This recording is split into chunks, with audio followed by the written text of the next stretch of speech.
Sob a chuva, um milionário desaba em lágrimas no meio da rua, afogado pela saudade do filho que perdeu para a distância e a justiça. Uma menina em situação de rua aproxima-se, estende um pedaço de pão e pergunta com inocência: "Você também chora de fome?" A pergunta atravessa a sua dor como uma lâmina e inicia uma jornada que revela um segredo que ele jamais imaginou. Na tentativa de consolar uma criança desconhecida, o homem descobre a filha, que sempre procurou bem ali diante dos seus olhos. A chuva caía impiedosa sobre a Avenida da Liberdade, transformando o centro financeiro de Lisboa num palco melancólico de guarda-chuvas apressados e reflexos luminosos no asfalto molhado. Eduardo Souza, 42 anos, CEO da Fintech. Portugal, uma das maiores empresas de tecnologia financeira do país, estava encharcado. Não por falta de recursos para comprar um guarda-chuva ou chamar um motorista, mas porque naquela manhã específica, algo dentro dele havia se quebrado. Com o terno italiano ensopado colado ao corpo, Eduardo olhava para o relógio de pulso, um presente que havia dado a si mesmo quando a empresa atingiu o primeiro bilhão em avaliação 10-20. A reunião com os investidores estrangeiros havia começado há exatamente 20 minutos. A reunião que definiria o futuro da empresa, a abertura de capital que vinha planeando há 3 anos. Mas como concentrar-se em números, projeções e estratégias quando o seu peito parecia um campo de guerra? Faziam exatamente 1 ano que Leonor, a sua ex-esposa, tinha partido para o Brasil, levando Gonçalo, o seu filho de 5 anos. 1 ano sem ouvir pessoalmente a risada contagiante do menino, sem sentir o cheirinho de shampoo infantil nos cabelos encaracolados, sem poder abraçá-lo antes de dormir. Eduardo encostou-se a um poste, ignorando os olhares curiosos dos transeuntes. Afinal, não era todos os dias que se via um homem de terno Armani a chorar na Avenida da Liberdade numa terça-feira chuvosa.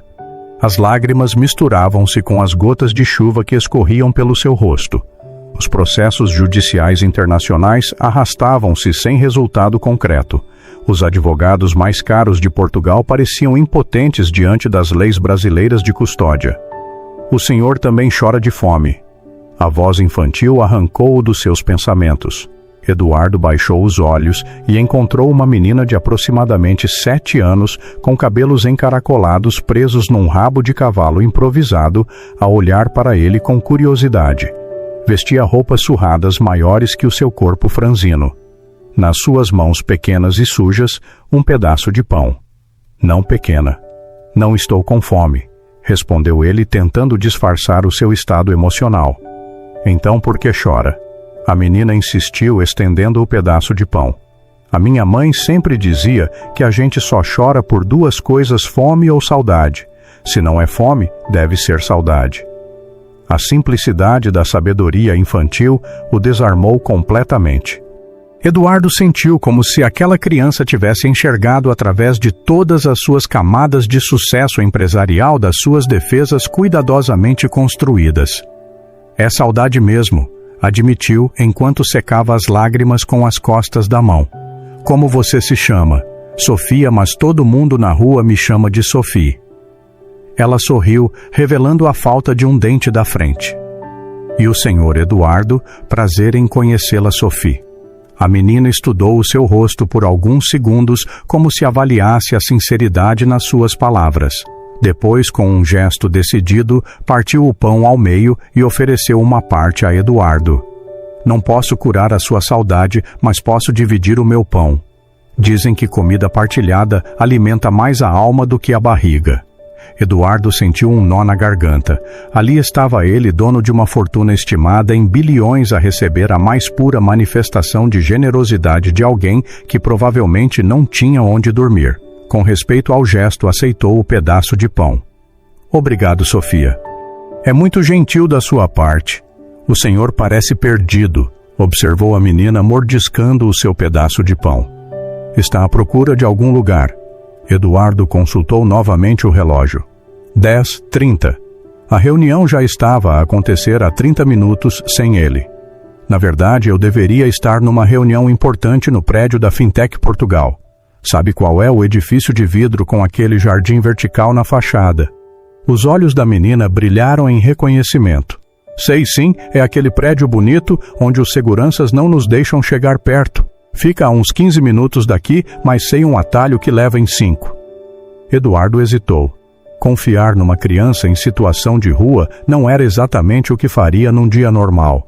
Mas aquele não era um dia normal. Era o aniversário do rompimento mais doloroso da sua vida, o dia em que a sua família se desintegrou. Você mora por aqui, Sophie? O sorriso da menina diminuiu um pouco. Moro em todos os lugares e em lugar nenhum, respondeu com uma maturidade desconcertante. Desde que a minha mãe desapareceu, aprendi todos os caminhos do centro. Conheço cada beco, cada passagem. Posso levá-lo até lá rapidinho se quiser. A sua mãe desapareceu.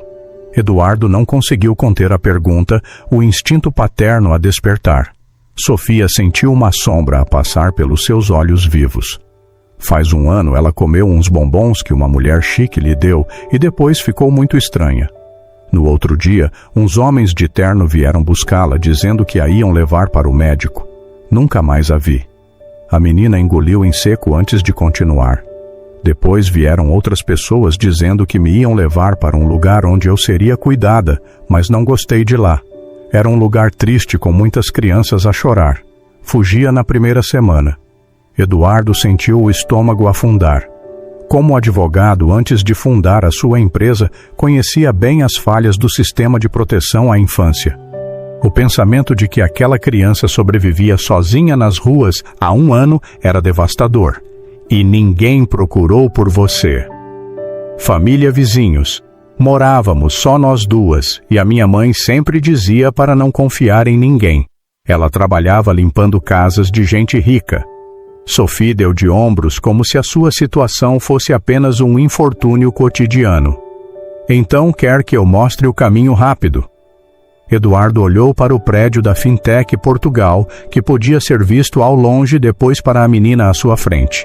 A reunião com os investidores era crucial, mas algo naquele encontro parecia ainda mais importante. Sim, por favor, mostre-me o caminho.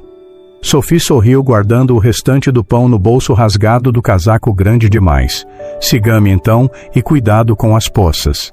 Com uma agilidade surpreendente, a menina começou a guiá-lo por entre becos estreitos e passagens que Eduardo, nos seus 15 anos a morar em Lisboa, jamais havia notado.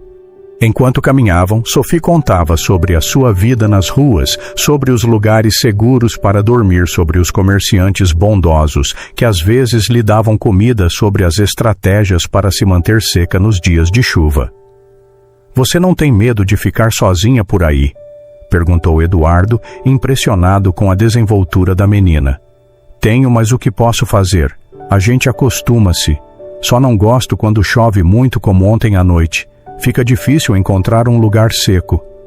Aquelas palavras simples carregavam um peso que fez Eduardo refletir sobre os seus próprios problemas. Sim, a dor da separação de Gonçalo era insuportável, mas pelo menos sabia que o seu filho estava bem protegido com um teto sobre a cabeça. E quanto à escola, Sophie, você não vai à escola? A menina balançou a cabeça negativamente.